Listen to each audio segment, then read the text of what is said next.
and get home in one piece.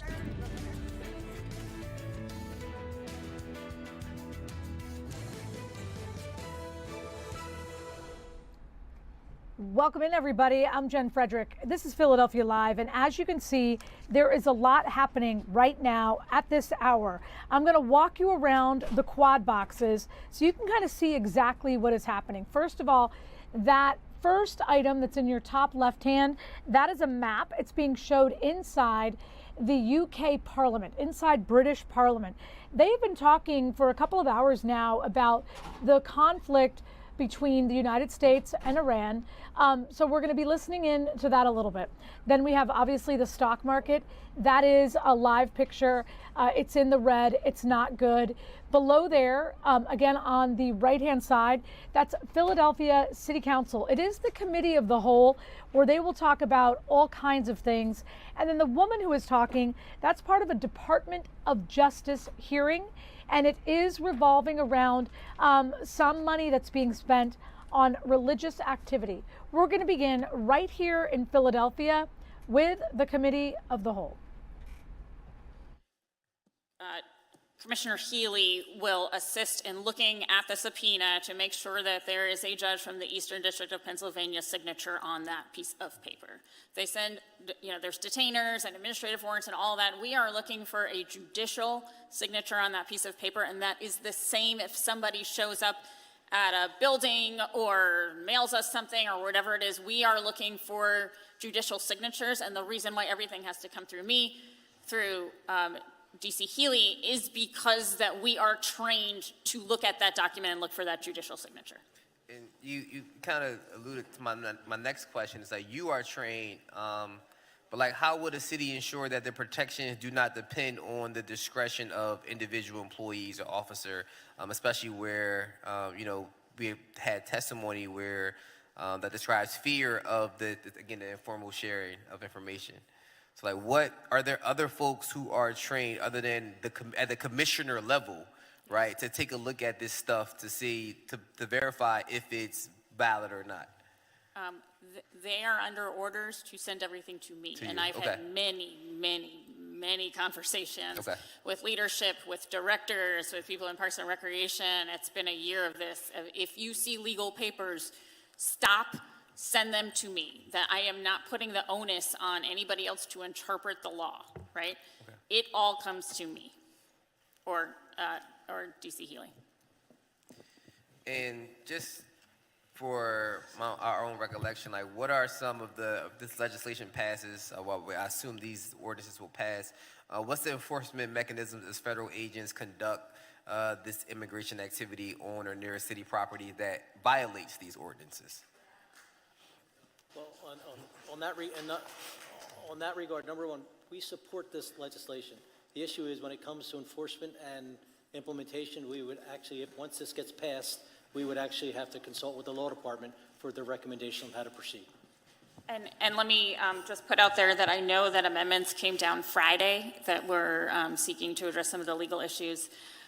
It's been a long 5 days for us. I got to tell you, we have been down in Grace Ferry. I have been down there, the mayor, obviously her team, and the police commissioner. So we will be reviewing those. I did bleary-eyed try to review everything over the weekend. But as with all legislation that comes through after final passage, we will give our legal opinion. I can tell you some of this stuff, because it's duplicative already, is already in place and changes won't need to be made.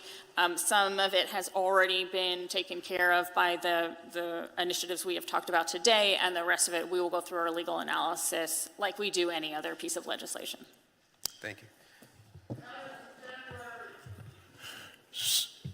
Next up, now we're going to be brief for this round before we bring up the next panel. And so, Councilmember Curtis Jones, Councilmember Rulandau, Councilmember Brooks, and that's for the administration, correct?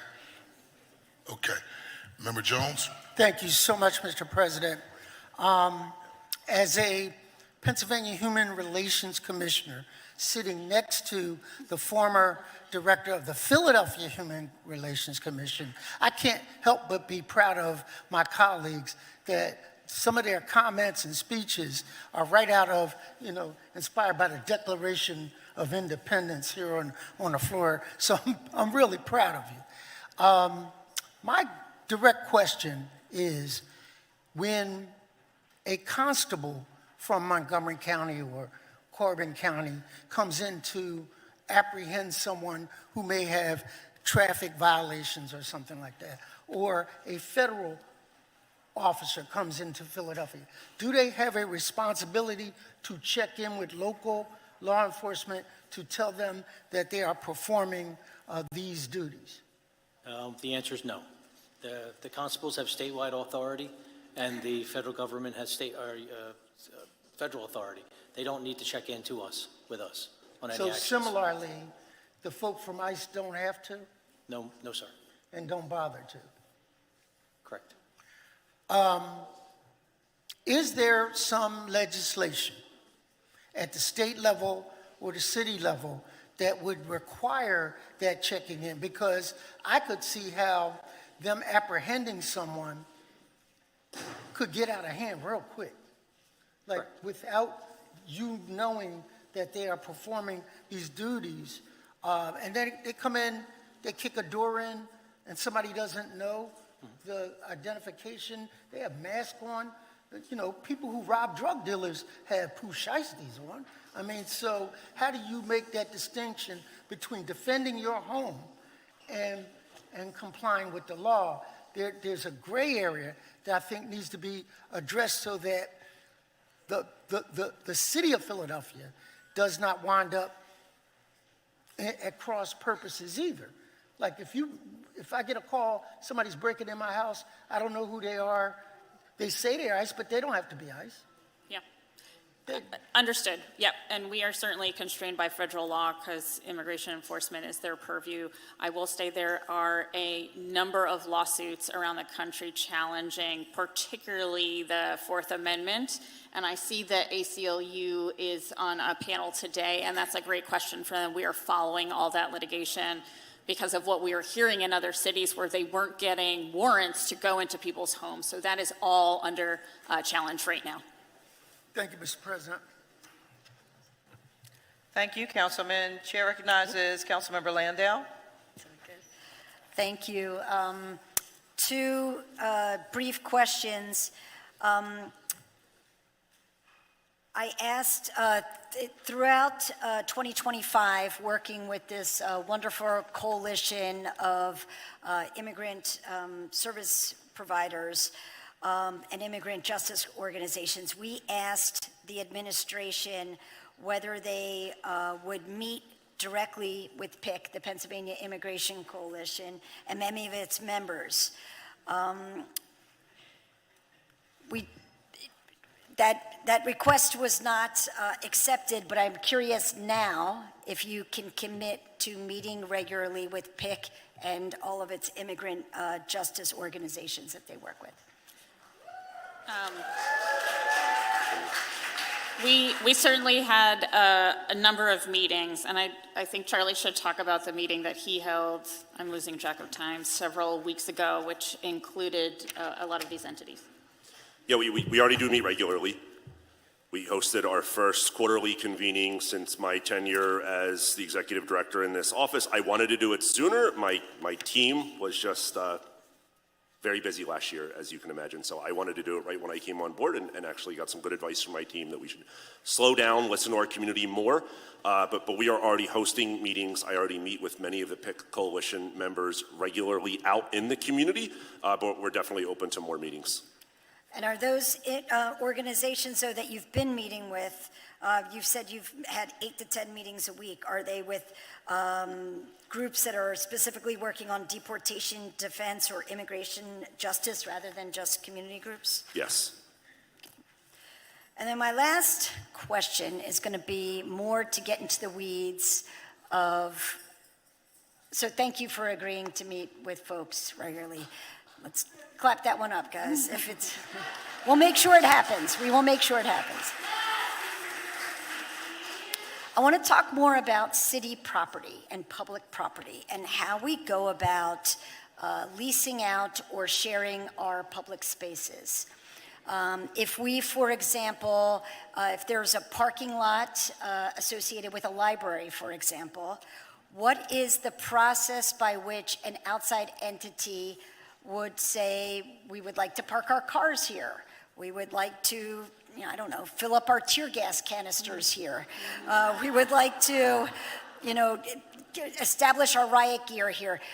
Do we actually enter into formal leases with people, informal leases, and how does the leader on the ground make the decision as to what to do with public space? Okay. Great question. In that circumstance, the request usually arises with the library. For example, it would go to public property in my office that completes leases. So leases are not complete. They should not be completed. They are not completed unless they come through my office. I can tell you we don't have any leases with ICE. They're not using our property. There's nothing like that at all. But there is not, if they're an intergovernmental agency, maybe we have an MOU like with the parking authority or whatever it is. But there's not, it is not happening that there are leases that we do not know about. It's got to come through the law department. Then what would the consequences be for an informal agreement of, we just want to park our cars here for a couple of days? I mean, no one would have the authority to make that informal agreement, right? That is not something that is an authority bestowed upon public property to allow federal officials to be using without running that up. Last question, what if it's after hours, Saturday, Sunday afternoon, when a library is closed, and you find ICE vehicles parked there? What do you do then? I talked to Fran, but it would be, sorry, Commissioner Healy, that would be a trespass if there was a problem there, and the police would process that as they would any other trespass if someone was parking there. Excellent. Thank you so much.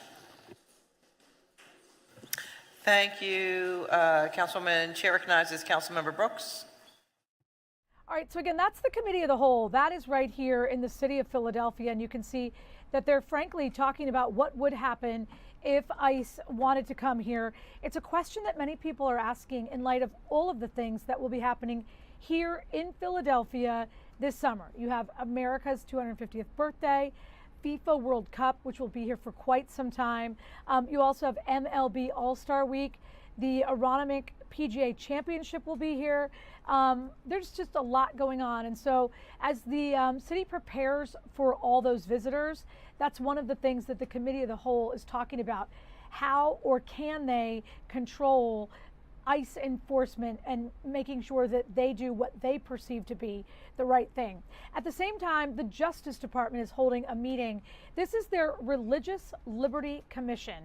And they're basically talking about the contributions that religious liberty has made to what they call Americans' freedom to flourish. We're going to listen in. And many times, because my mother came out of a communist, came from East Germany, to love America and to love freedom, but I wasn't really able to articulate these things. And I think the reason we have this Religious Liberty Commission today is because we have for many decades failed to articulate what it means to be an American, what liberty is and is not, what religious liberty is and is not. And my principal recommendation to the Commission and to everyone in America is that we must know our story. We must know what liberty is. We have to be able to articulate why it is that some faiths hate liberty and some faiths love liberty. And I would say to you that having just written a book on the founding of America, on the American Revolution, called Revolution, I really learned myself, only in the last couple of years doing my research, how liberty and religious liberty are inextricably intertwined with biblical faith. Faith in the scriptures leads to the idea of religious liberty, and I think we used to teach that in schools, and we've ceased to teach that in schools. Just by way of background, on August 2nd, 1776, when the 56 signers actually signed the Declaration, it wasn't on July 4th, that's a whole story, it's a chapter in my book, but it was on August 2nd that they signed what's called the engrossed copy, And the day before they did, Samuel Adams gave a speech to all of the members of Congress. And the headline, his main line was, "Today we have restored the sovereign," capital S. And what he was saying, and I think it is vital that Americans understand this, was that in forming the United States of America, we were creating a form of government that had not existed since the Sinai Covenant, when the Israelites in the desert made a covenant directly with God, that God would be their sovereign. They were no longer under the slavery of the Pharaoh. They were now free, but what does it mean to be free? Free to be governed by the sovereign, capital S. So the God of the Christians and Jews. So there you have it. That's the Justice Department. They are holding a meeting, obviously talking about religious liberties and that type of thing. There's a lot happening at this hour. So above that, gentlemen, that is a live camera. It's coming out of Britain, the United Kingdom. Their parliament is talking about what is happening between the United States, Israel, and Iran. That's not what that is. All right. The other thing that we're talking about is your money. You see that Wall Street still is having not a good day. So we're going to go back to the Committee of the Whole right here in Philadelphia. They're talking about what they might do, presented with when ICE wants to come here, a federal agency, and enforce their laws in the city of Philadelphia. Historically, once something comes in through PCIC or NCIC, which is the national version, they're required to take action. The issue is making sure that we give them clear guidance. So that's why we're going to be working with what the document gave me to see how I can do a better job of pushing that out. Thank It's great you information. Thank you. Yeah, thank you. Thank you for that.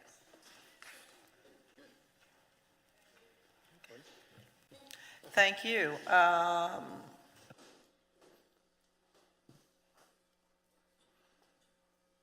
Thank you.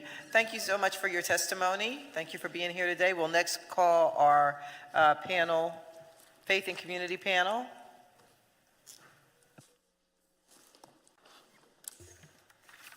Could Jay Lee of Worry Center, Kennedy Chisoli from the Center for Integration and Migrant Support, Marilyn Mihai Shepherd, Make the Road, Pennsylvania, Bishop Stephen Poyser, New Century Movement, and Daisy Romero Shararia from Juntos. Please come forward.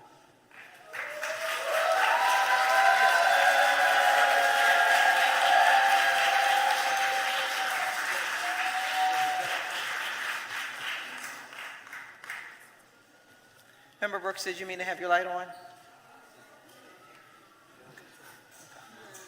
Okay.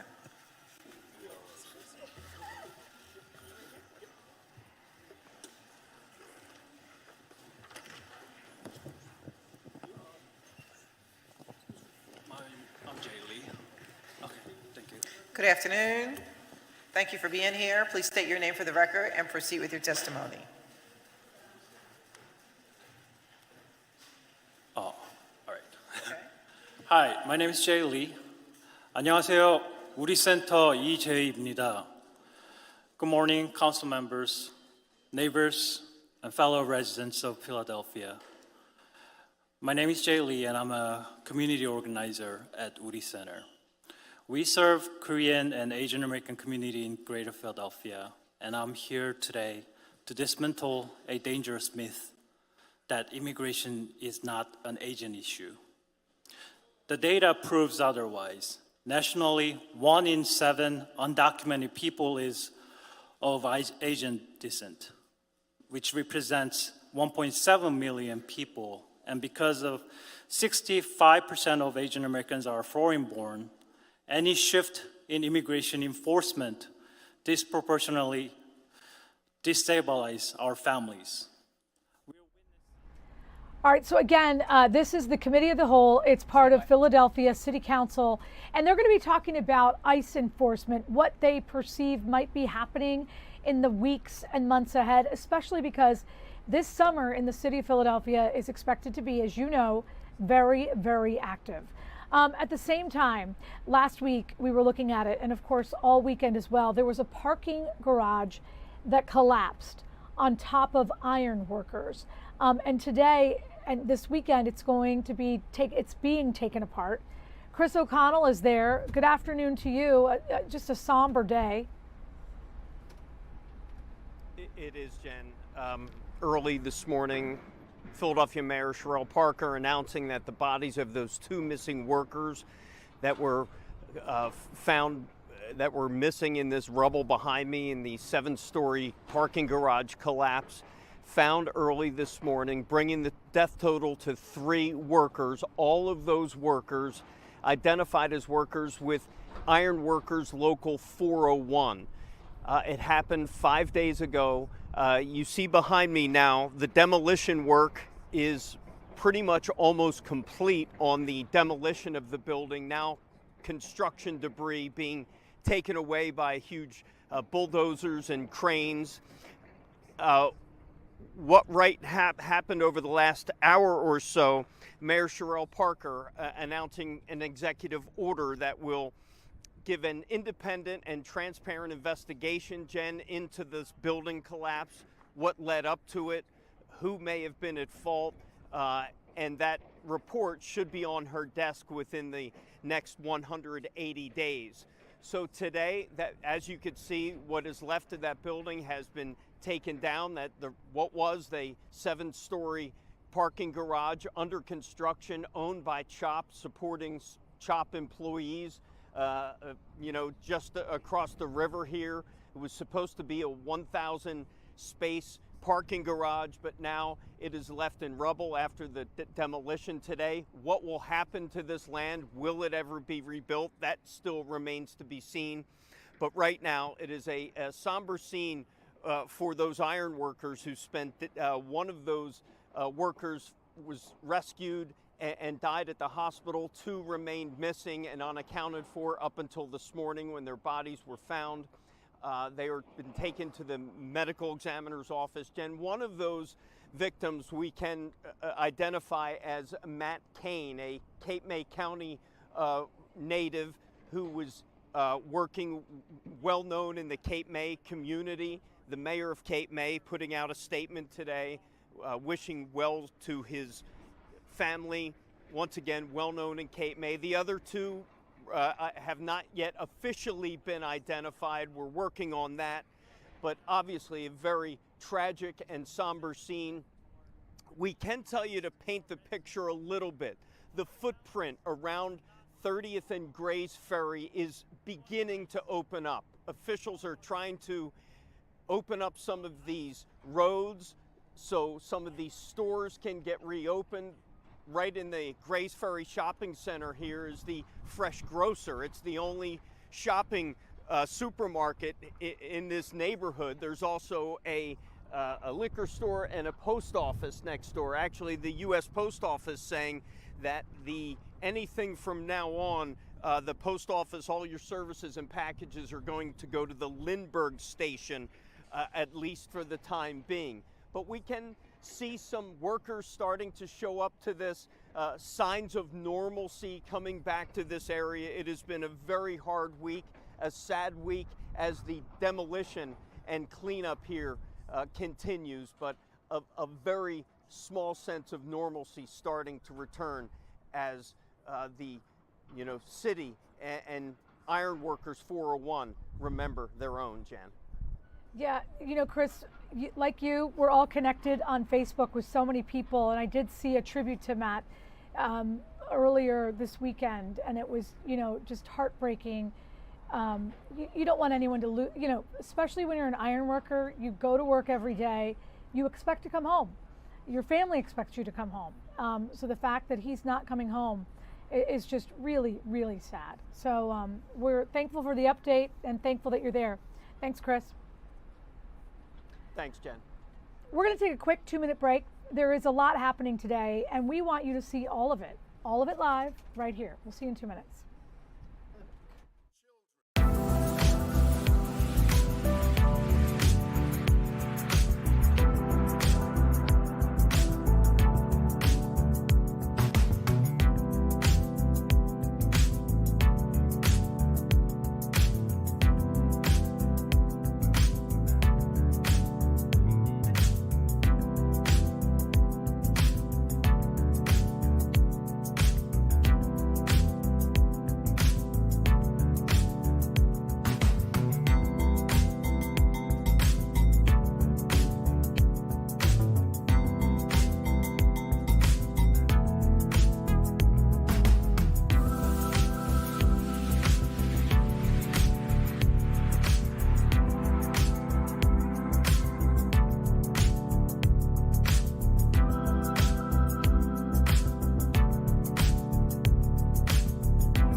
welcome back. All right, we still have 4 live events happening that we want to share with you. There's certainly a lot going on. So that map is actually the Strait of Hormuz, and you can see how there's like red dots and green dots. What's interesting is that we have a lot of information about that. It's basically a ship tracker. So when they are red, that's when they're transitioning. So right now, there's only about 7 ships that are actually in transition. I guess there's a couple different colors in there. It's hard to see. So it's, I'm sorry, 7% of the normal. 7% of the normal are actually, attempting to transition through the strait. What we're getting from the European markets is that it is trading at $127 a barrel. That's crude oil. So that's very, very expensive. And then the other thing that this, the back end of this map gives us is whether or not they're talking. So right now, this tracker basically has a lot of red because it's saying the U.S. and Iran marathon negotiations in Islamabad resulted with Trump announcing a naval blockade. So it's interesting the different types of information you can get in real time, what's happening as we are looking at these things live. The other thing that we're looking at, the New York Stock Exchange, as you can tell, not a good day. And when you hear that the crude oil is trading at over $120 per barrel, you get a real idea of what's happening. We know that the markets do not like geopolitical unrest. Below, that is the Committee of the Whole. You can see it right there. That's right here in Philadelphia. And they're talking about what they're going to do, what their plan, what their intention is when it comes to ICE, immigrations, customs enforcement. Should they, come here to the city of Philadelphia? We know they were in the Philadelphia airport and then they reported that they were leaving. So this is really in terms of if they decide to come in the weeks and months ahead. And then that's the Department of Justice right there where that gentleman is talking. Basically, they're talking about religious freedom and paying for it. So we are going to go back to the Committee of the Whole, again, right here in Philadelphia, because they are talking about what would happen, what they perceive will happen when ICE comes to this city. Into office, they took away federal funding and federal support to the refugees, many that have been resettled in this city. Because of that, they lost funding for housing, they lost funding for ESL, they lost support for case management, and now we are using our own resources to stabilize these families, and ICE is coming to disrupt our efforts. It's time for Philadelphia to say enough to ICE.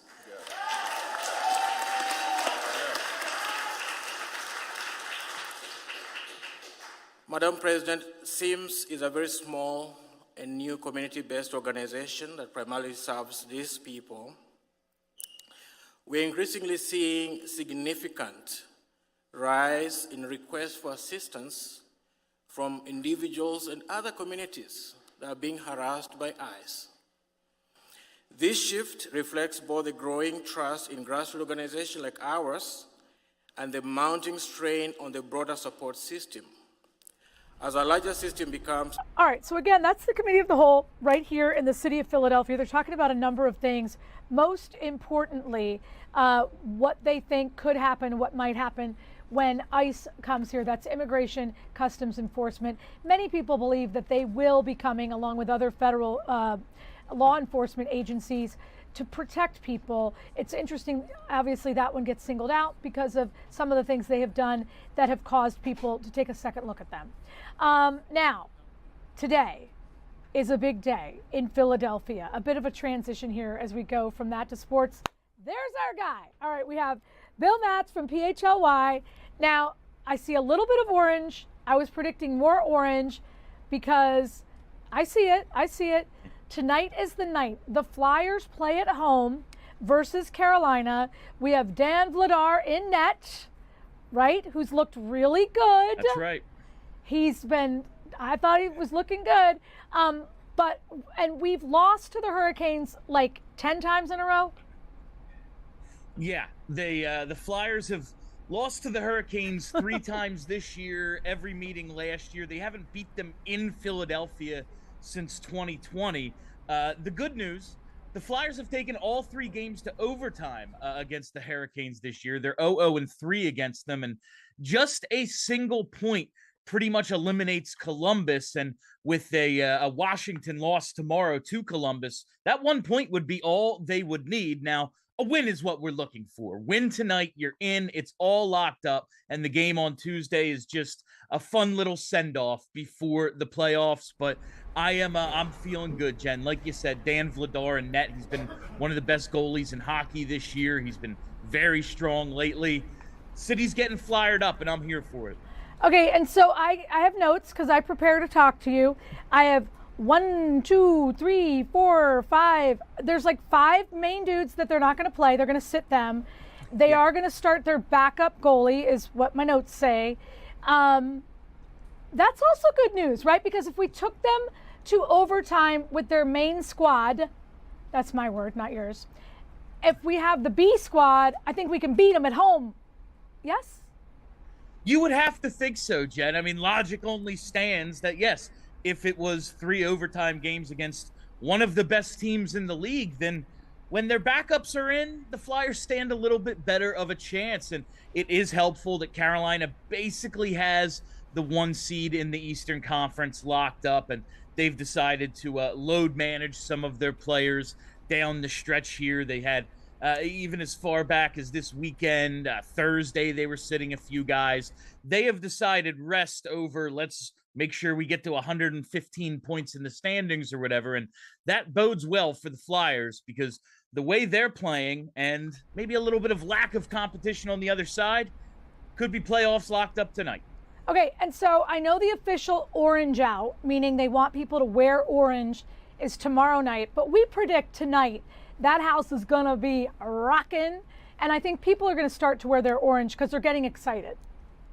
Something tells me people with tickets tonight don't want to miss out on the orange festivities. It's been a long time since we've done the orange out, back when they used to put the orange T-shirts on the seats in the playoffs. I know it's been a long time. It's been since 2018 that the stadium has actually hosted a playoff game. So we all might forget, but I don't think anyone wants to miss out on this orange out, on this celebration of the Flyers turning the corner and hopefully finally bringing hockey back to relevance in this city.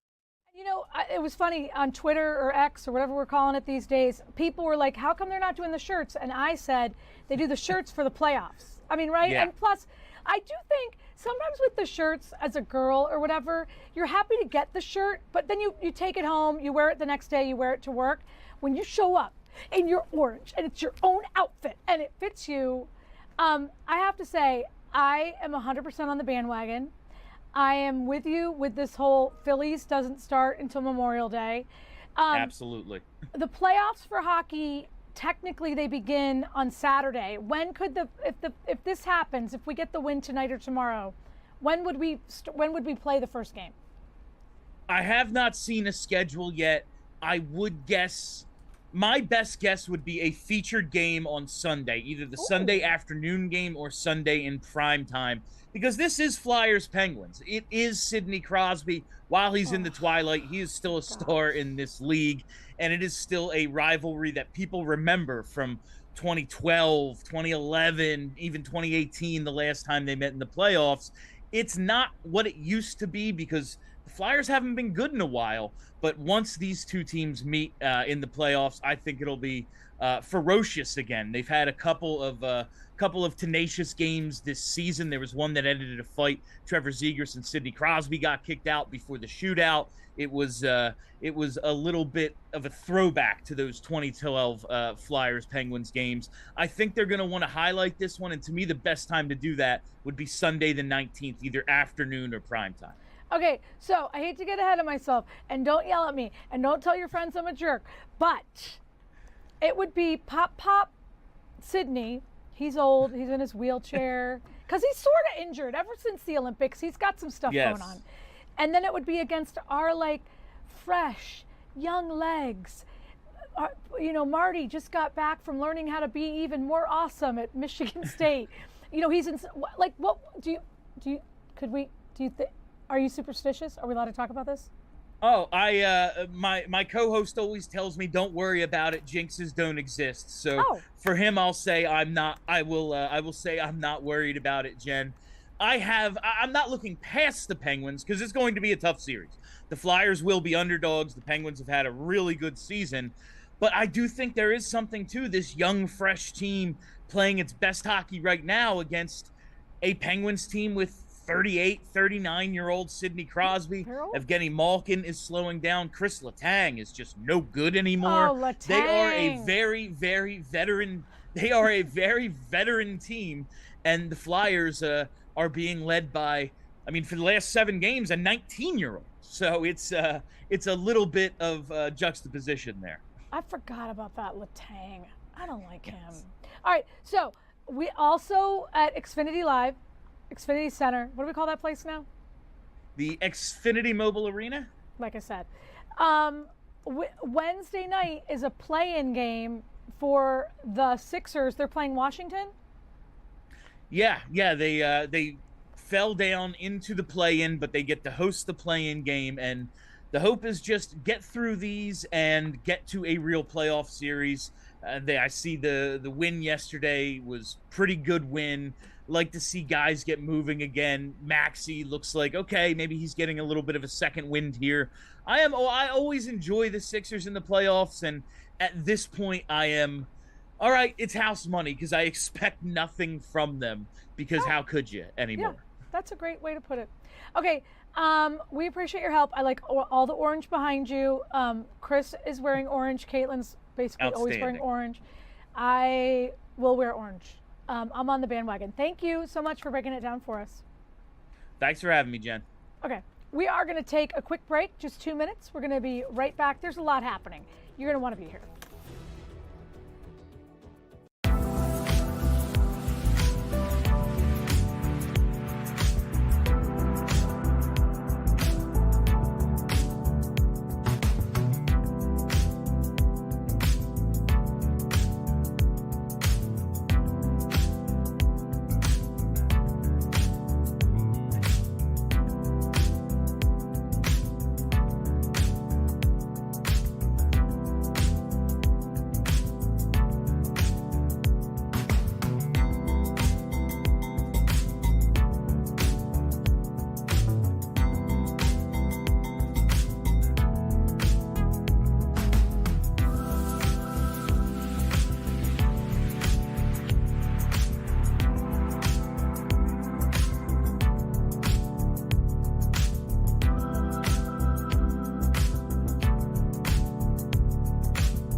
All right, this is the President of the United States. This is live. He just received a DoorDash delivery of McDonald's.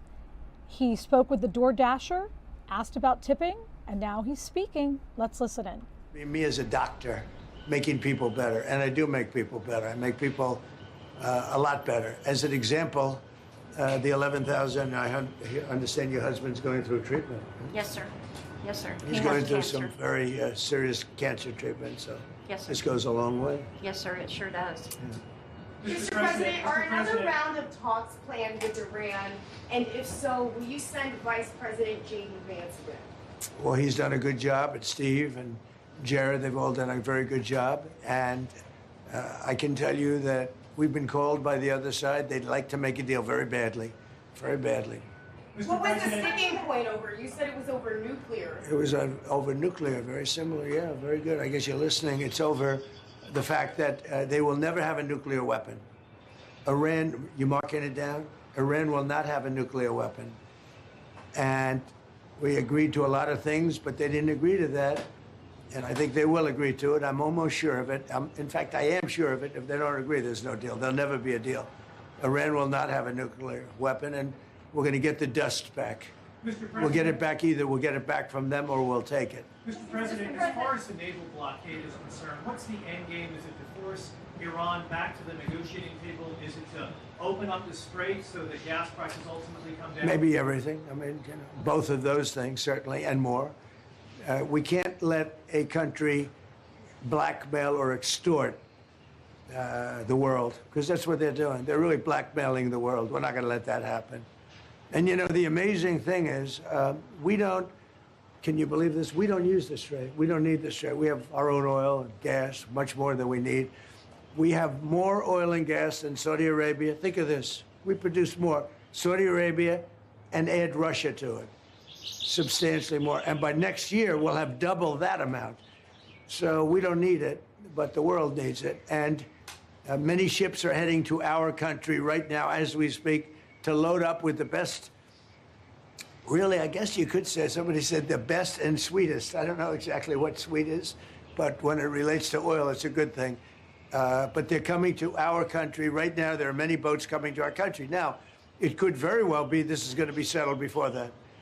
We've been called this morning by the right people, the appropriate people, and they want to work a deal. They would like to work a deal. Is it your anticipation, Mr. President, that other countries will assist in this effort to blockade Iran and those specific... Yeah, other countries are going to also. Which countries, sir? We don't need other countries, frankly, but they've offered the services. We'll let it be known probably tomorrow. Has the blockade started, sir? Yeah, started 10 o'clock. Bishop Robert Barron supports you and your policies and praises you for defending religious freedom. Yeah. He now says you owe Pope Leo an apology.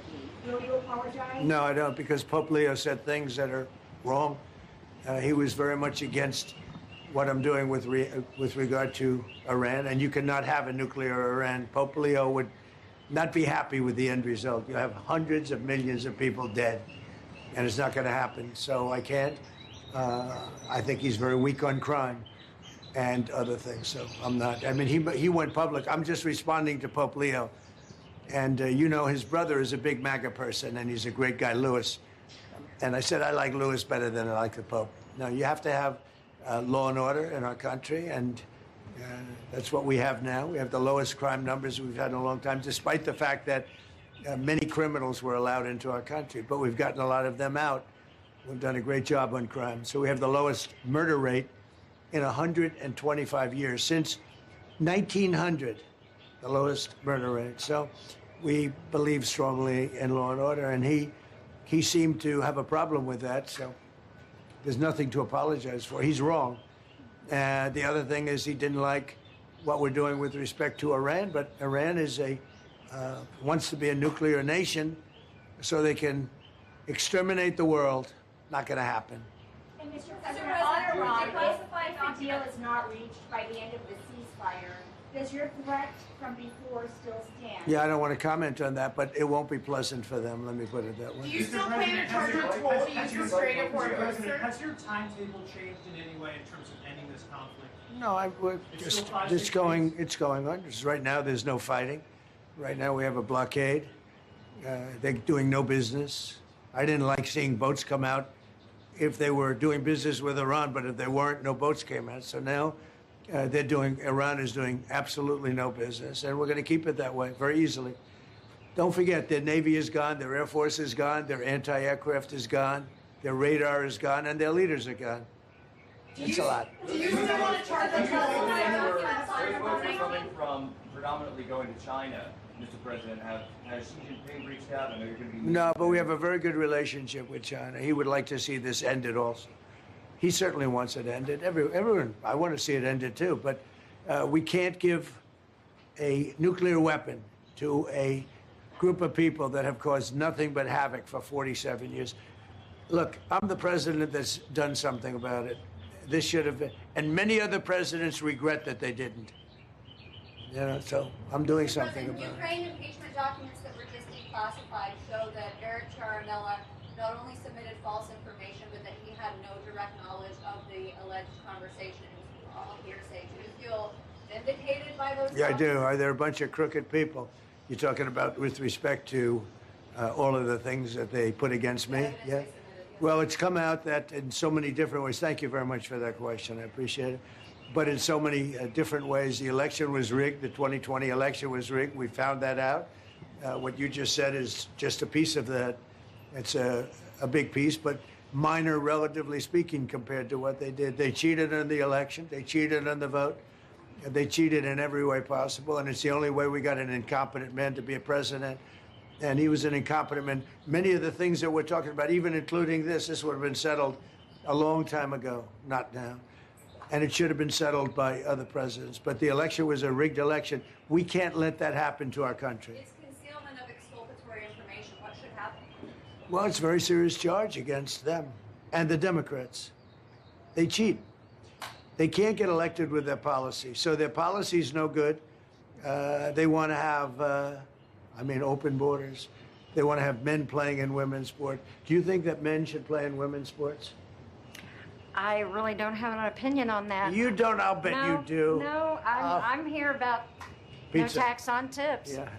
Okay. Madam Secretary, maybe some of your names and you delivered to the White House before? Yeah, go ahead, please. Thank you, Mr. President. Is it your understanding that during this period of time, while the U.S. has instituted this naval blockade, that oil companies will be able to send their oil tankers through the strait, get more oil out from this area? Yeah, I think they're going to be doing very well there, and I think they're doing very well here. You know, a lot of tankers are coming up here. They're coming in empty and out full. And we have a great capacity to take care of that business. Ma'am, may we know your name, please? Have you delivered to the White House before? I have not. My name is Sharon Simmons. And are the White House good tippers? Do you know? Wait. Potentially. Yes, very. Mr. President, can I ask you something That's about good. Cuba? Thank you. You reminded me. Mr. President, one on Cuba, sir. You previously said that you had no problem with countries sending fuel to Cuba after previously promising to tariff them.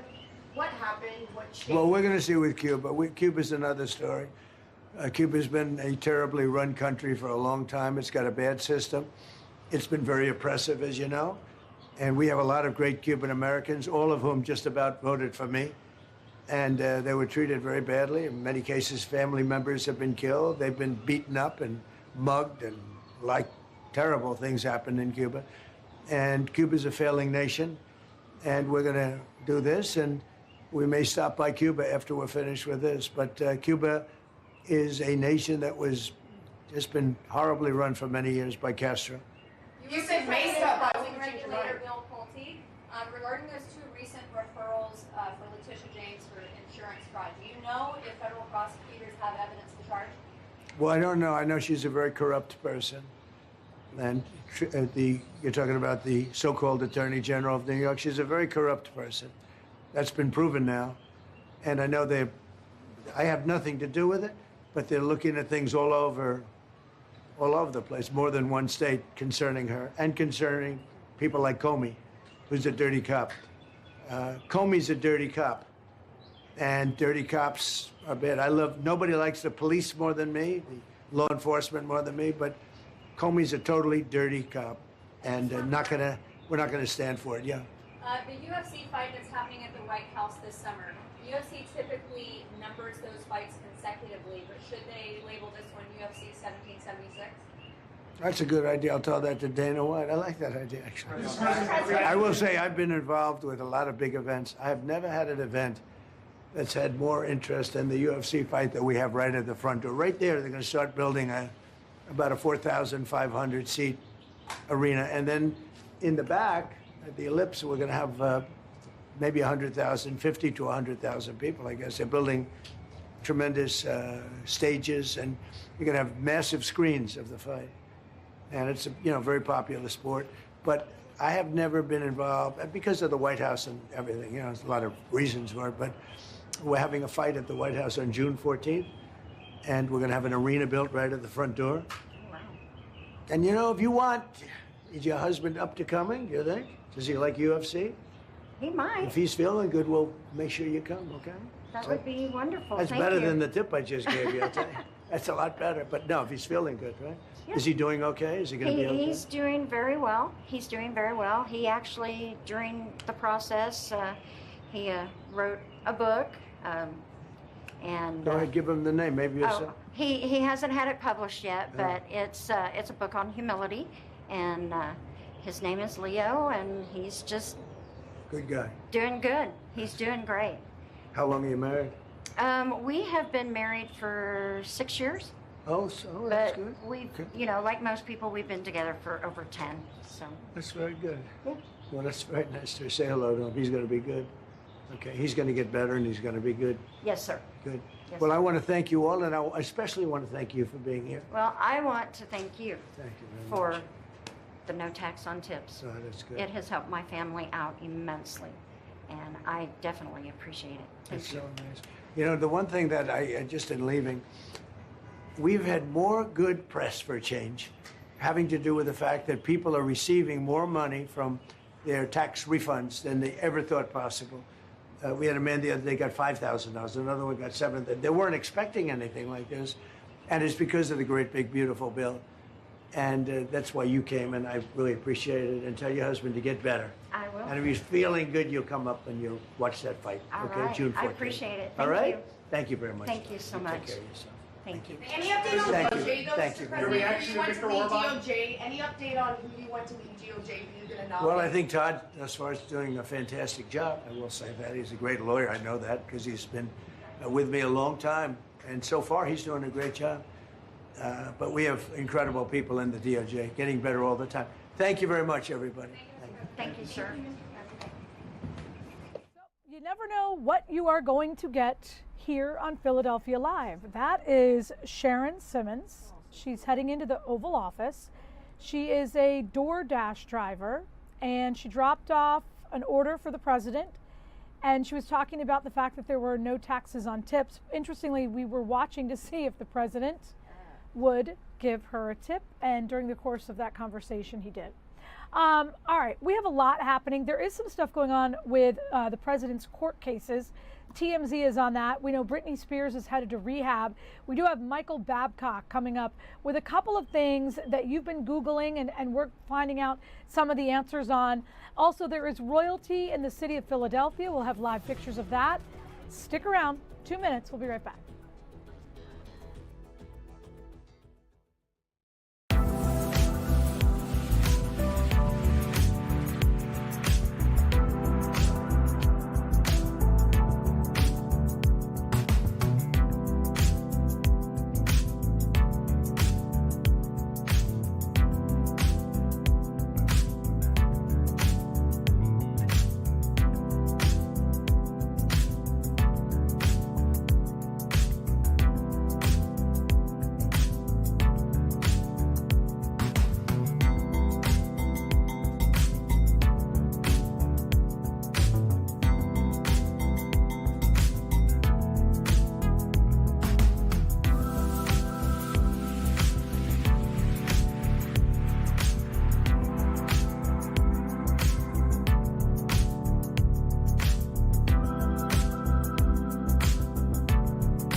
We are so happy that you are with us today. We have so much happening live. I'm going to tell you what these boxes are in a second because I want you to know we're waiting for the King and Queen of Netherlands. They are going to be going to the Kensington School of the Arts right here in Philadelphia. Keith, who is on our producing team today, tells me that the Queen is originally from Argentina and they have 3 daughters. Did I get that right, Keith? Yes. Keith is making up for all the time he spends typically literally asleep at the wheel, napping. That is a joke, of course. All right, so let's see what is happening right here with these 4 live cameras. So the one top left with that word that says live with those green colored chairs, that's the United Nations. They are talking about so many things, particularly what is happening in the Middle East. And interestingly, over there on Wall Street, which is the next box on the right-hand side on the top, the New York Stock Exchange, we see a green arrow, but we see red trends. And the number, see, I think that's why. I think they're about to go into the positive world. But right now, that is in for meeting today, is talking about what would happen if ICE comes here and parks themselves for some length of time in the city of Philadelphia. And then we have a Department of Justice meeting. That's where you see the words Philadelphia Live. They're talking about contributions to religious organizations. So what we're going to do, we had not listened yet to what's happening in the United Nations. That gentleman is the spokesperson for the United Nations. So we're going to listen in for just a minute or two. Ephraim, also on Sudan. One second, I'll get back to you in a second. Go ahead, Ephraim. Also on Sudan, Steph, Martin Griffith, as early as April 2023, has warned of a possible genocide being committed.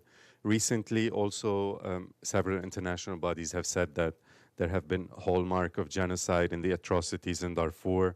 And today, Denise Brown mentioned the word preventing and said it was a key word to prevent further atrocities. And this brings to mind the question of what the Office on the Prevention of Genocide has been doing, because we haven't heard from them in a while.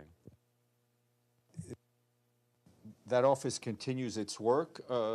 Very often it is more discreet work in order to get the message through, but they're continuing their work actively.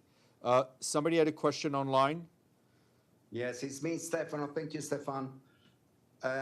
After President Trump's attack on Pope Leo for condemning the war in Iran, does the Secretary General think the Pope fulfilled his moral duty as a religious leader, or stepped into political territory that should be left to governments? Far be it. Given that Pope Leo has said he's not afraid of President Trump, does the Secretary General feel equally free to speak out in the same way? Excuse me, Benno? Sorry. Far be it from the Secretary General to judge the work of the pontiff. What I can tell you is that the Secretary General has immense respect for Pope Leo. They met last June. They met for over an hour, and I think they share a lot of the same sensitivities when it comes to preventing conflict, when it comes to pushing for peace, when it comes to the respect of human dignity. As for the Secretary General, I think it may never rise to the level that you want, but I think the Secretary General has been pretty open and blunt in his remarks. Anybody else online before I go back to the room? Okay, Alex. I guess it's also a follow-up. I'm wondering if you guys have seen an AI picture of President Trump healing somebody in the style of Jesus Christ, and if you have any reaction on that. I have seen it, and I have none. Thanks. Okay, on that note, I've healed all of you, no doubt, so I wish you a good day. All right, there you go. Okay, that is the United Nations. It's just one of the things that we are looking at today. So one of the things that we do all the time is we look at the analytics. We try to see what you guys are searching, what you guys are looking at. And candidly, a lot of it is found on TMZ's website, because a lot of people just are trying to figure out what's going on in this world. We're lucky enough to have Michael Babcock with us this afternoon. Hello, friend. Hey, Jen.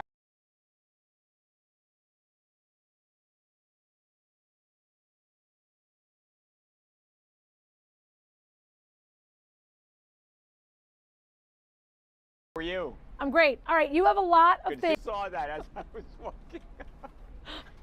It's awesome. I can relate, right? Yeah, JP, one of our directors, Googled what his typical order is, and apparently it's 2 Big Macs, 2 Filet-O-Fish, and a chocolate shake. I'm not going to lie. That's what he said. That's a lot of food. No fries, though.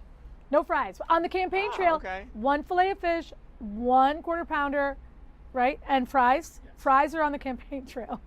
I don't know. All right, so I figured I'd give you a little bit of levity because it's just interesting to see a president order fast food. How did she get through the gates? How does that happen? Right. How do you deliver to the White House? I can't even get someone to deliver to my apartment complex. Dude, exactly. All right, so let's go back to the business at hand. Over the weekend, we learned that Britney Spears is going or has gone to rehab. What's going on there? Yeah, she is there right now, Jen. She has been there for a couple of days. I think this is, by everyone's estimation, is a really good, positive development for Britney Spears. She, you may remember, had the DUI arrest on March 4th, so about 5 weeks ago or so. And in the wake of that, she said, her people said, and she said as well, look, I think I need some help. And this is now her going and getting that help.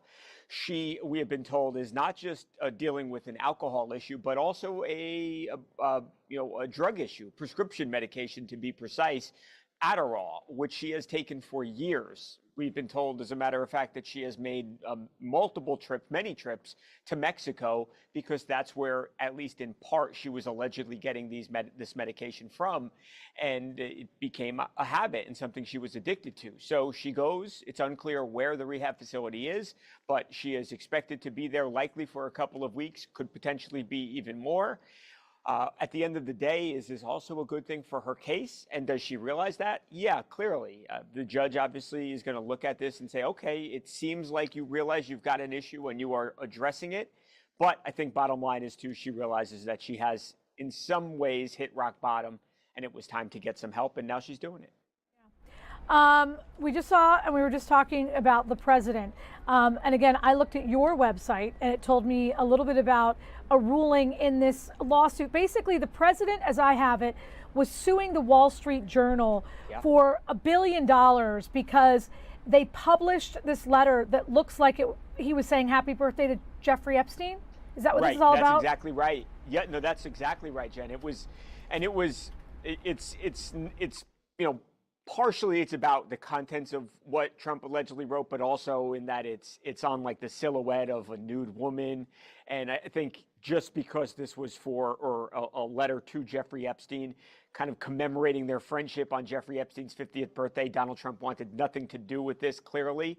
And because of that, he files this $1 billion defamation suit. And he had a big loss in court, Jen. The judge says, look, you have failed to show that the Wall Street Journal set out with actual malice here to write and report on this story. And because of that, you don't have a defamation suit. And it doesn't matter if you're the president or not. And I am going to dismiss it. Now, it's not to the point where it's been dismissed with prejudice, so he can't refile. Jen, he can refile, but he is going to have to, or the lawyers are going to have to get to work here if they want to try and refile. And they've got a deadline of April 27th, so they don't have all that much time here. But they've got to, again, prove that there was actual malice on the part of the Wall Street Journal, not that they were simply just reporting a story. You know, I think that I really became a TMZ fan during the height of paparazzi, right? You guys were reporting on what they were doing. Britney Spears was a big part of that at that time. Yeah. So it made sense that you guys are based out in California. Yeah. And now I'm hearing there will be TMZ DC. Yeah, starting today.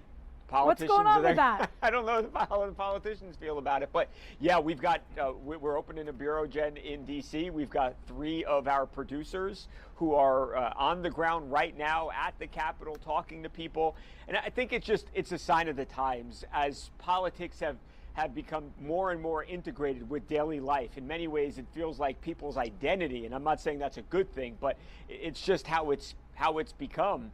And with politics just more and more intertwined with pop culture and with life in general, this made a lot of sense. So sometimes I think you'll have fun things, you'll have happy stuff, light topics, and then other times you will have very serious issues that we're talking to politicians about and just people around the Capitol, aides, lobbyists, whoever might be interesting and relevant to a story.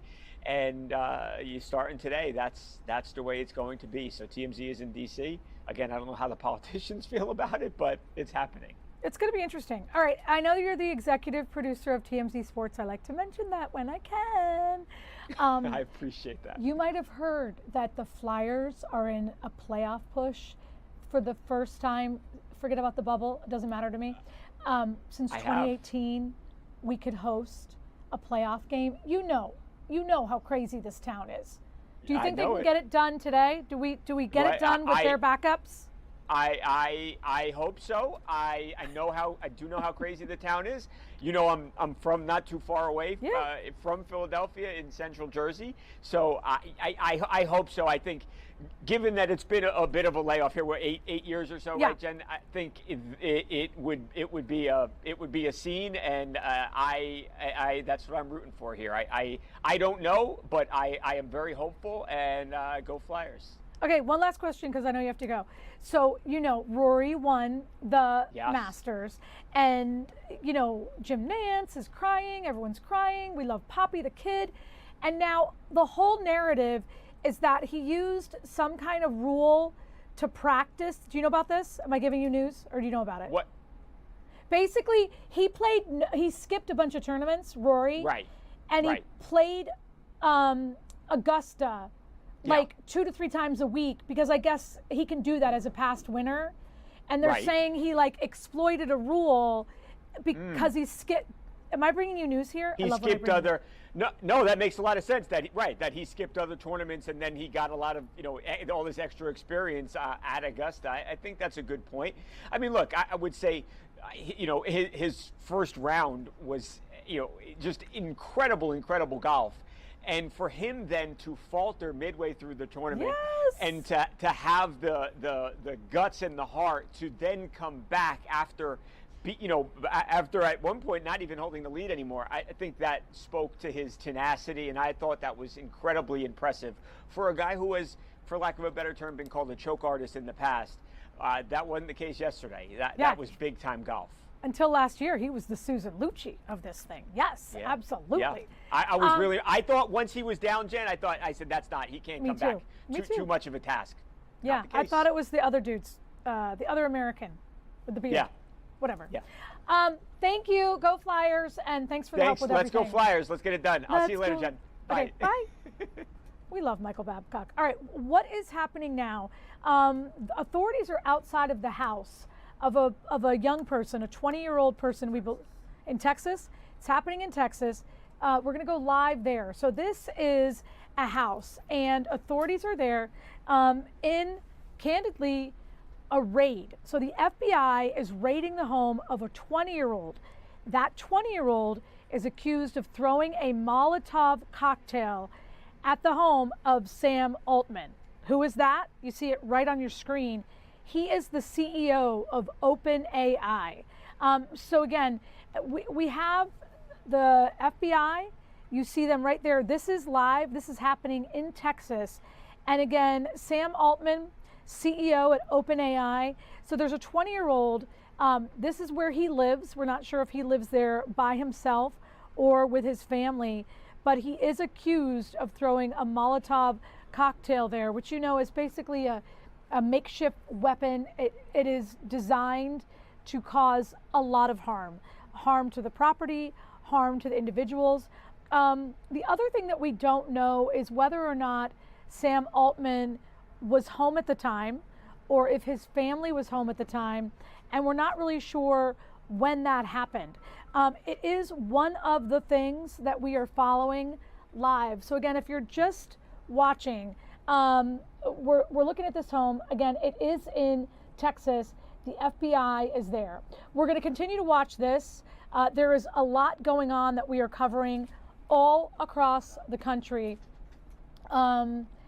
Is that the king and queen? Nope. All right, we're going to take a quick 2-minute break.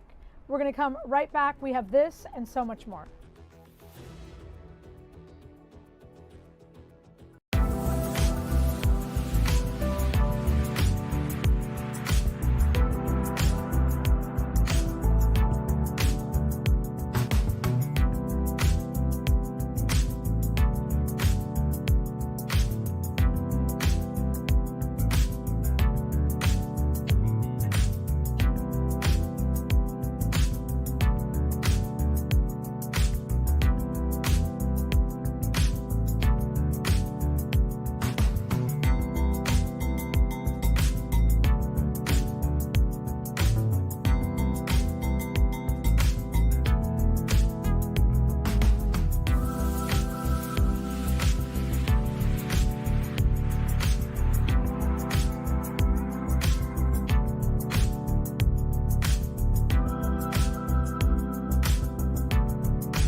have one heck of a quad box for you right here.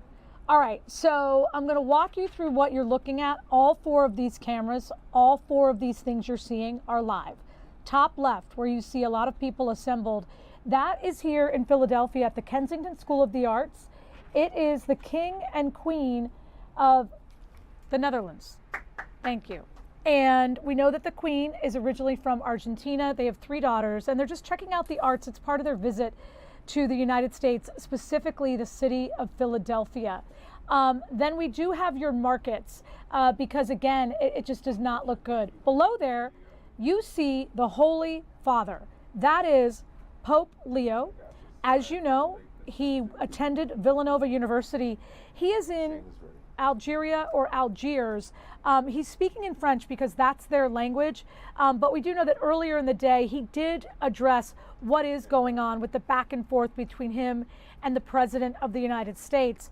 And then, yes, ladies and gentlemen, that is Dr. Phil, the guy that you used to see on TV. And he is in the nation's capital as part of a Department of Justice hearing, and they're talking about religion. So again, those are just some of the things that are happening as we, and then this, we've replaced the New York Stock Exchange with this live camera.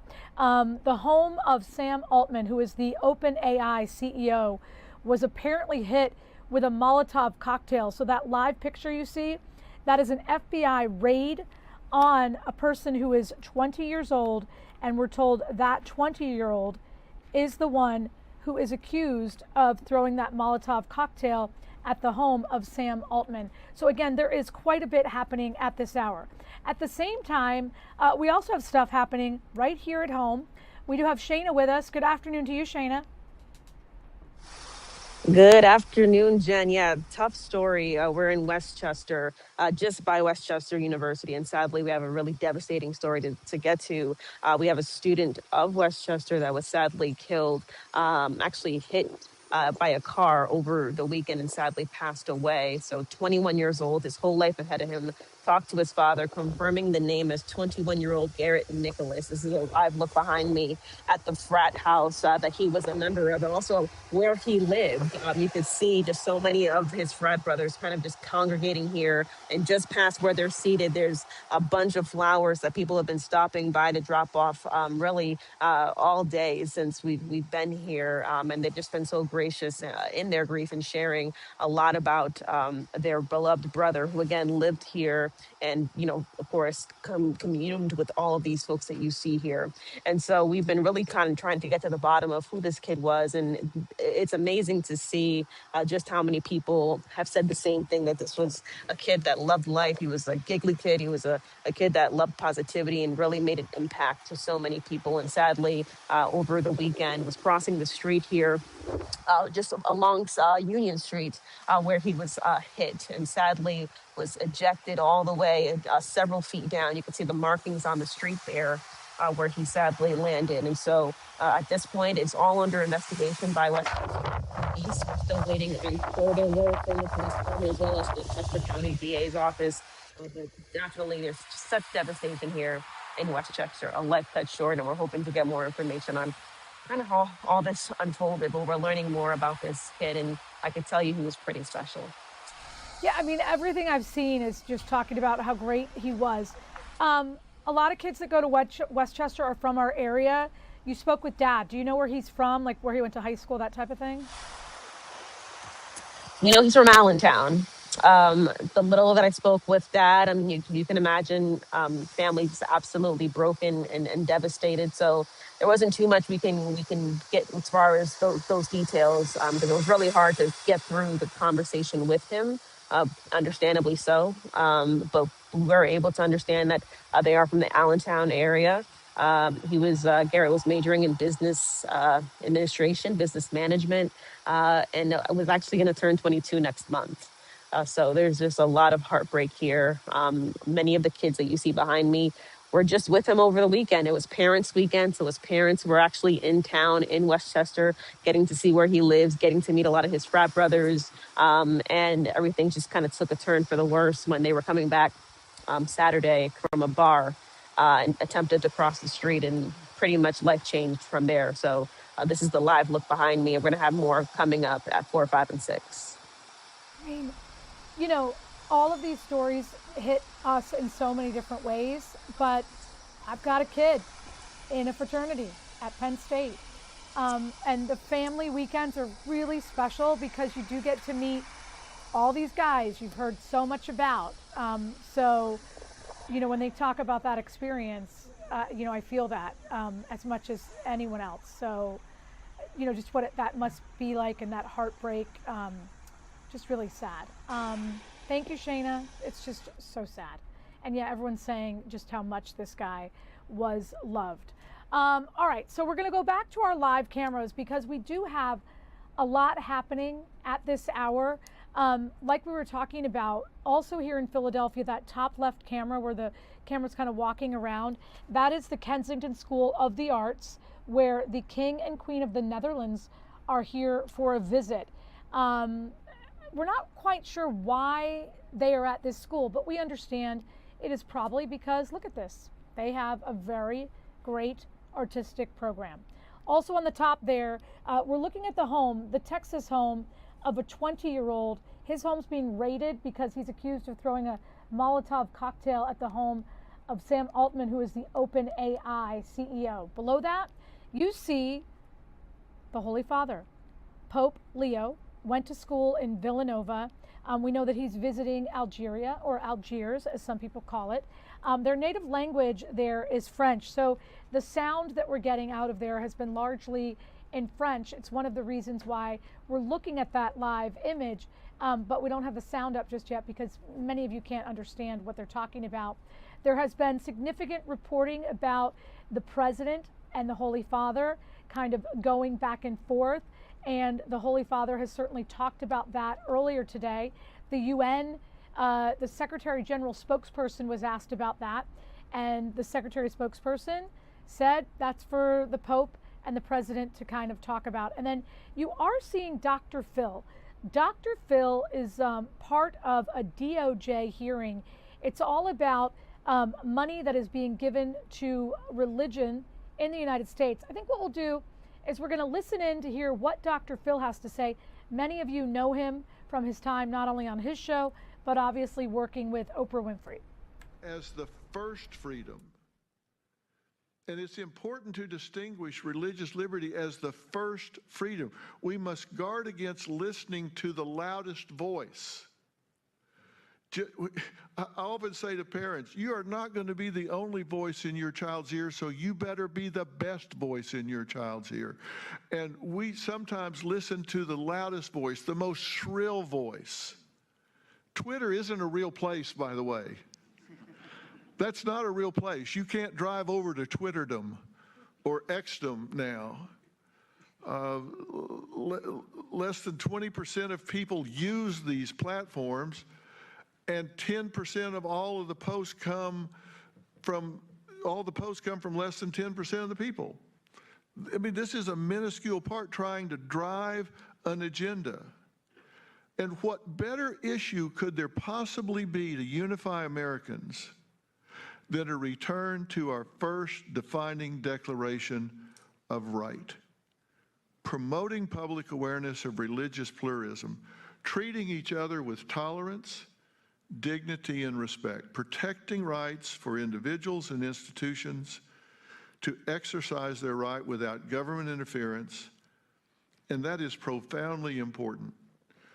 We do need to come together. What better way to do it than all coming together and unifying over religious freedom?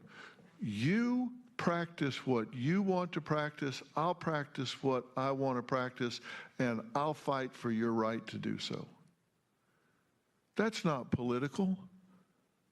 That's not political. That's human dignity.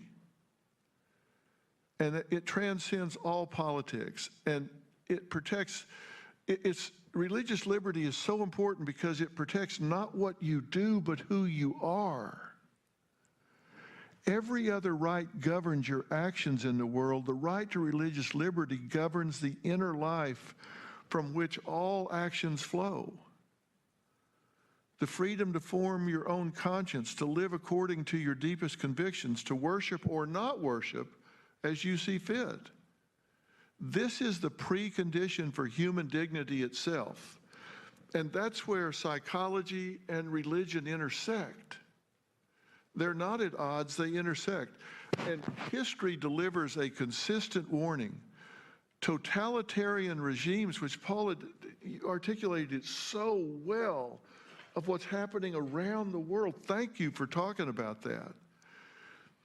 These totalitarian regimes invariably couple suppression of religious liberty with a broader repression of civil liberties. No regime has ever systematically crushed religious liberty and left everything else intact. Otherwise, do what you want to do. Soviet Russia silenced the church and the press. Nazi Germany, the pulpit and the courts and the universities. Maoist China suppressed worship and free thought and free expression of every kind. This is not coincidence.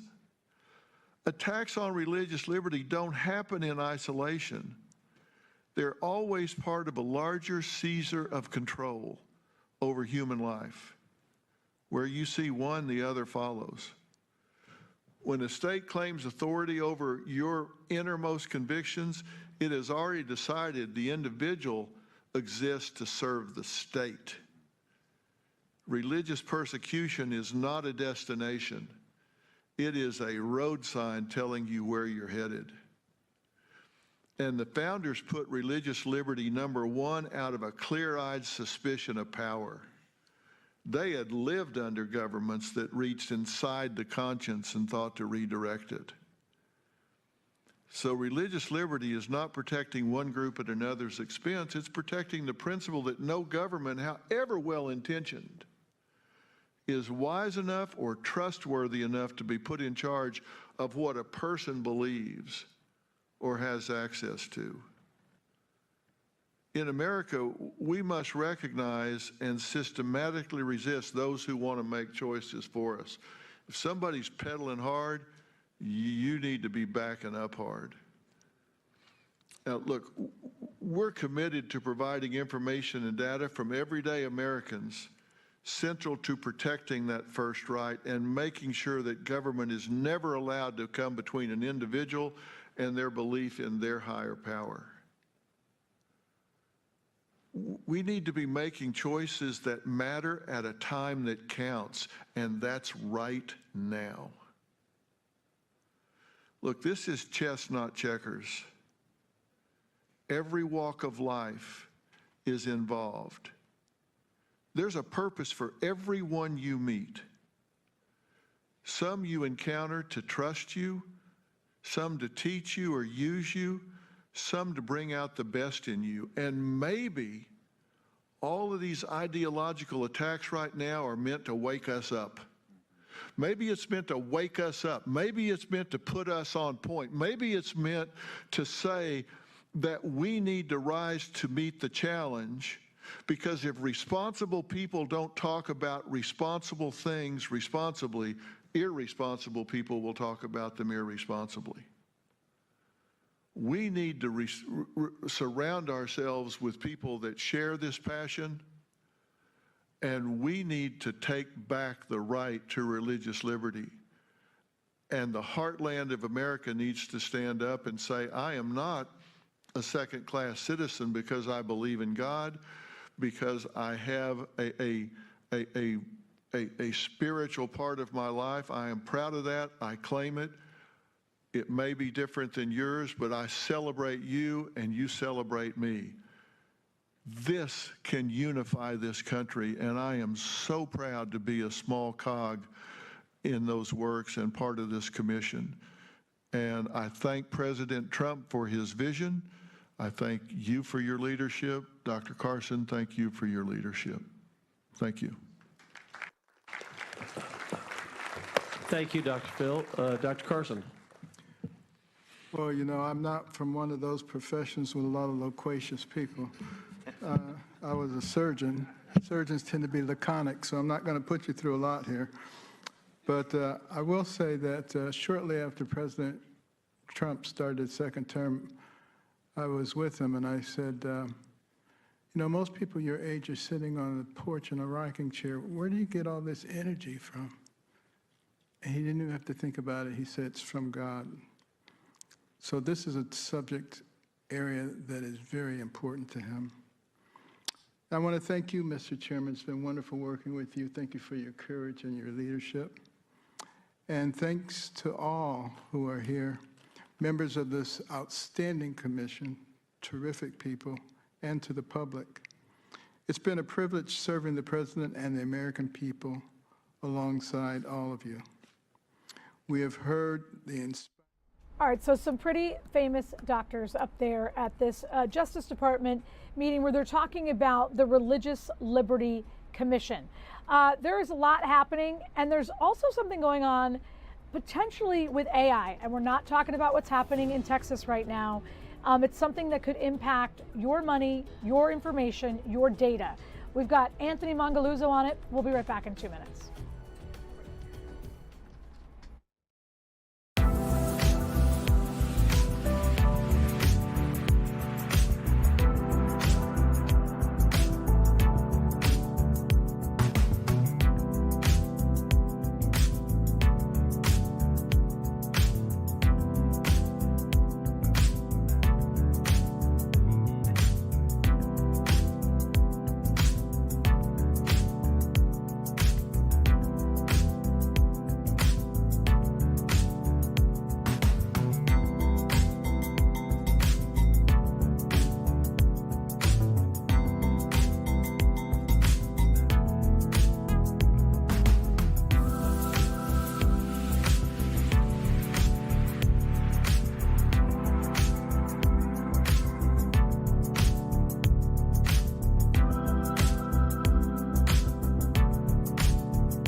All right, here's a question for you.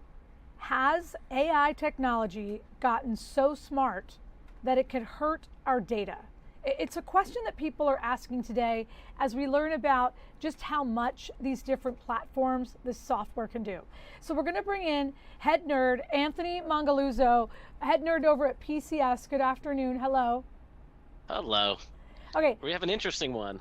I said you got to break it down so the non-nerds, you know, the people that care about Coachella can understand this. So basically, a form of AI has gotten so good that it can hack into my stuff and get my data?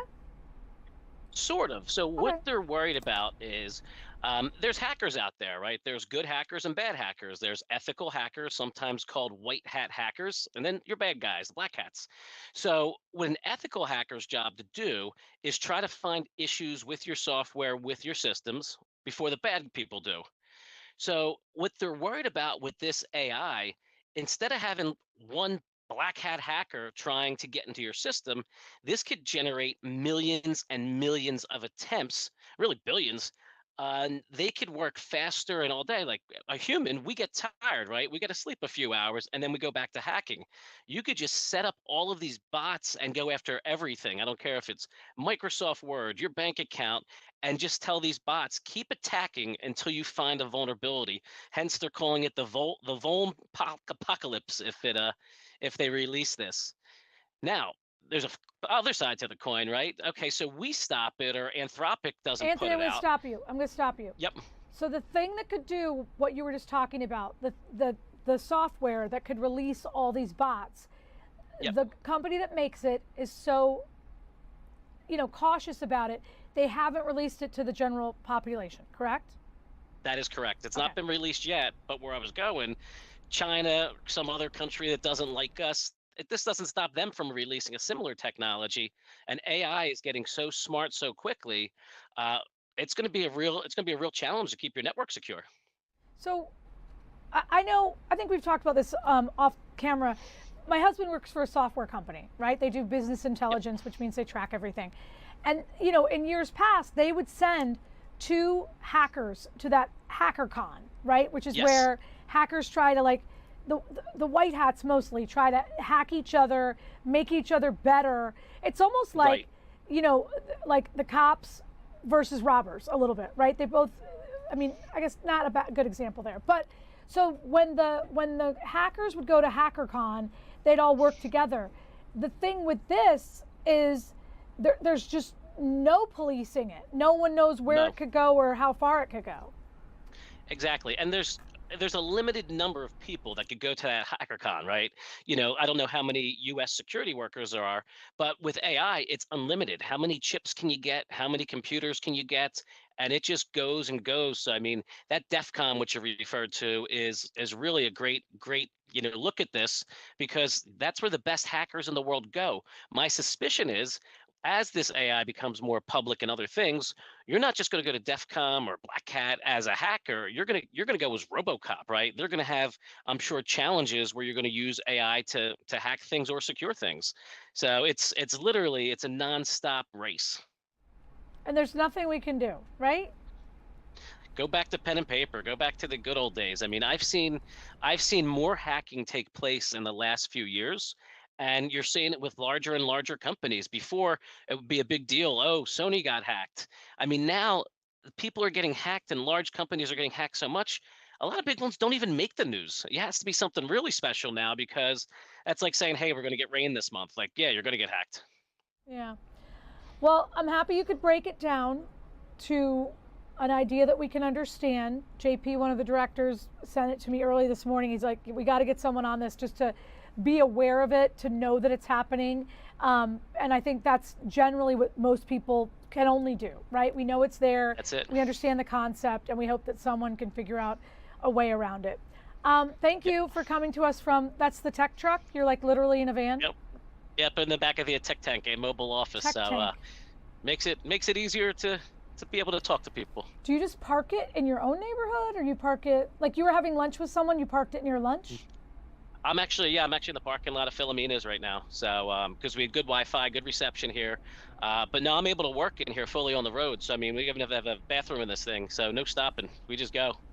You just nerd out all day, all day. Thank you. We do appreciate it. I don't like what he had to say, but at least I know that we're learning a little bit about it each day. All right, we're going to take a quick 2-minute break.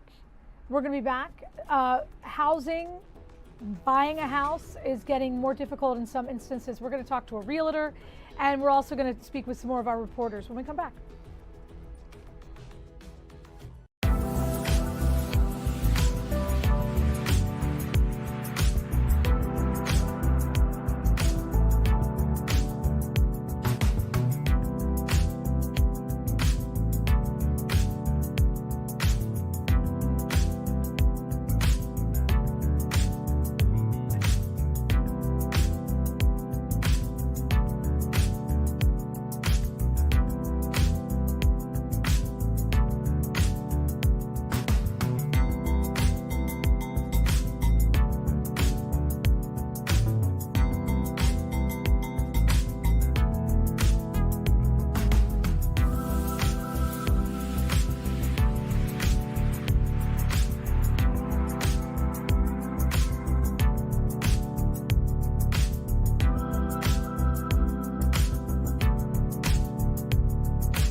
All right, we have a lot happening for you guys right now. This is a quad box. You see the people on the upper left-hand side. That is the king and queen, and they are from the Netherlands. And they're members of the House of Orange-Nassau. We do have Keith with us. That is one of our #1 researchers. I'm not really sure how that happened. Then we also have a Strait of Hormuz tracker. You can see what boats are moving, what ships are not. Obviously, the New York Stock Exchange. And then the Department of Justice is still talking about religious liberty. So we're going to take a full shot of the king and queen from the Netherlands right here in the city of Philadelphia. Interesting that we have the word orange throughout, because you know when the Netherlands team, the Dutch team, comes to the United States for the FIFA World Cup, everyone's talking about the orange wave. They have some really cool fans. Now, this is all coming from Keith. Keith did the research, so I'm going to deliver some of the research that Keith gave us. Basically, that woman right there is Queen Maxima, and she was born in Argentina. 1971. King Willem succeeded his mother Beatrix, who abdicated the throne in 2013. They have 3 daughters, and Princess Catherine Amalia is Princess of Orange. She is the heir apparent. There's also Princess Alexia and Princess Ariane. They're visiting here in Philadelphia, Pennsylvania. You see they're taking some pictures right there. They're also visiting DC and Florida. And again, when we were at the FIFA World Cup final draw, when we were trying to figure out which teams were going to which host cities, everyone was thinking, oh, I hope we get the Netherlands in the city of Philadelphia, because they're fans of their soccer team. They're known as the Orange Wave, and they're just, really cool, really awesome. And so it's interesting to hear that it is the members of the House of Orange. So, all kinds of things come together. We're going to be learning about different countries and the ways that they celebrate not just soccer, but I think all of their different parts of their heritage. There you see the superintendent of the school district of Philadelphia. Again, all of this is happening at the Kensington School of the Arts. Kensington has a couple of schools there. One of them is Kensington High School. You'll remember former tight end, Philadelphia Eagle tight end, Zach Ertz was really affiliated with Kensington High School, which is near there, gave them all the football equipment and everything that they might need, to kind of get around. Looks like the mayor is there as well. Yep, that's the mayor. I just love that Keith is doing all the research for us. Again, Keith, if you've followed along, typically likes to sit back and let the work just happen. I'm not saying he typically takes a nap, because that's not accurate, even though I've joked around and said that 42 times. The thing that we've been waiting to hear is their voices, right? But you can see there's a lot of security that is all over that duo, which makes sense. They are the king and queen of a country, and even candidly to be this close is pretty exciting. It'll be interesting to see how close cameras are able to get when the king and queen come from the United Kingdom. So back here at home, the camera's kind of down, guys. JP? No problem, no problem. He's making sure that we have other different live cameras. Again, if we want to go to that live camera in Texas, here's what we do know. That there is a federal raid. That is a Fox reporter right outside. If she walks away, basically what she's standing in front of is a home in Texas where a 20-year-old is accused of throwing a Molotov cocktail into the home of OpenAI CEO Sam Altman. So this home right now that she's standing in front of is the home of the 20-year-old suspect in this case. It does look like she is reporting for Fox News Channel, and we were just kind of like dipping in to see her live camera. The other thing that we're looking at, your money, and we're also looking at, there's a really cool Strait of Hormuz tracker. So what that does is it kind of checks out what's going in, what's going out, which ships are active, which are not. It also gives us an idea of the price per barrel. The other thing it was telling us is like what percentage of ships would be moving at this time. And as you probably know, you see more red there than green. So that's one of the reasons why people are kind of focused on this, because when we left you on Friday, we thought the Strait of Hormuz would be open after some negotiations did not go the way the United States contingent, the United States administration had hoped. The president had said that he wanted all shipping of oil to not happen in the Strait of Hormuz. All right, we have a quick 2-minute break. We're going to take that right here. We're talking about home buying and so much more. We'll be back with you in 2 minutes.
All of you guys.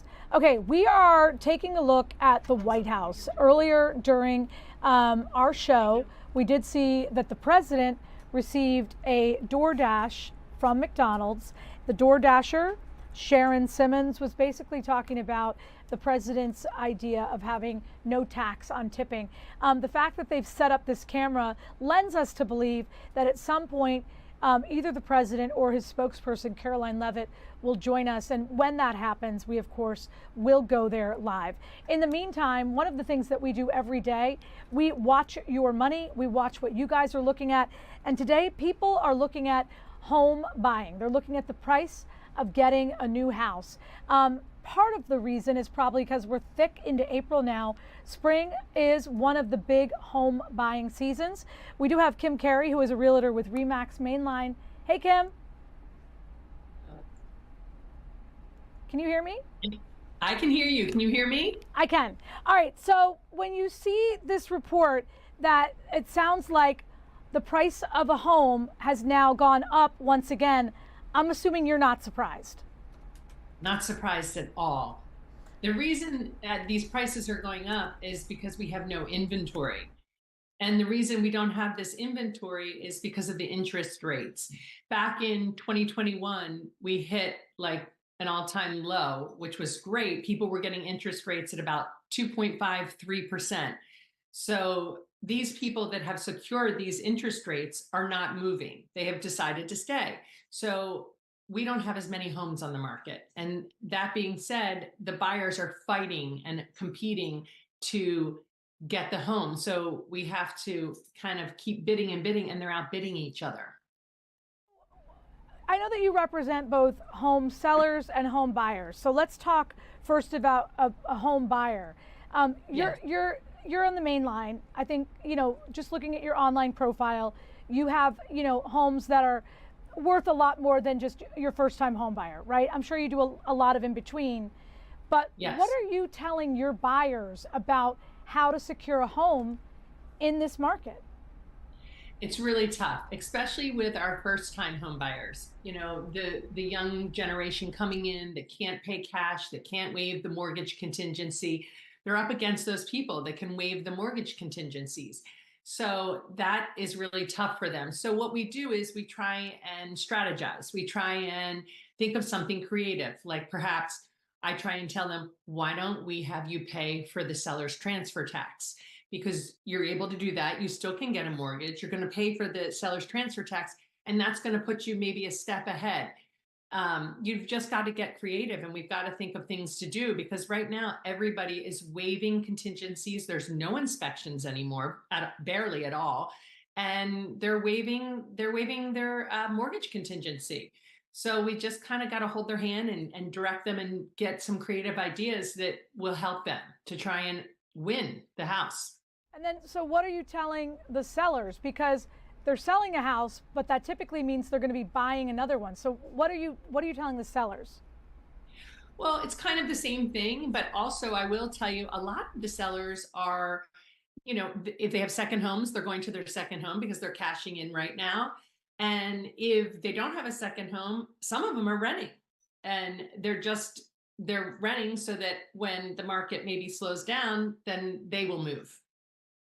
Any of your buyers, specifically the first-time buyers, that they need to rent for a little while longer? Is that a suggestion you've given anyone?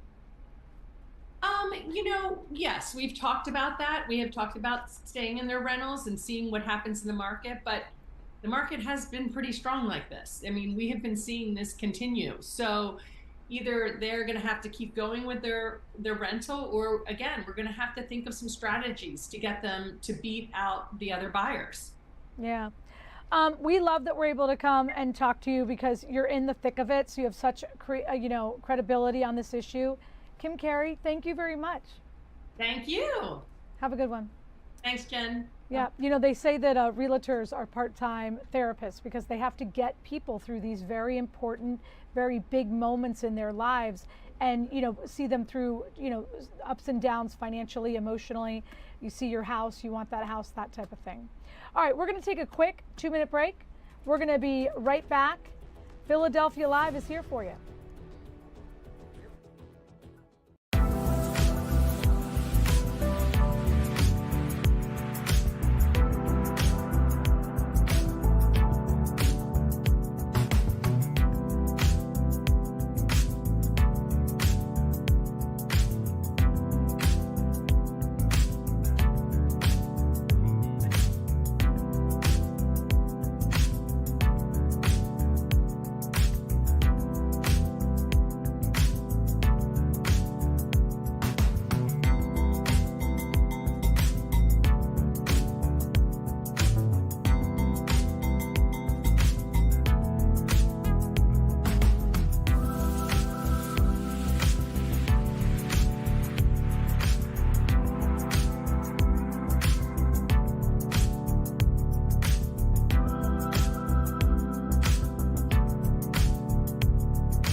Guys, we are looking at a live picture. This is Philadelphia. It is the 6300 block of Chew Avenue in East Germantown.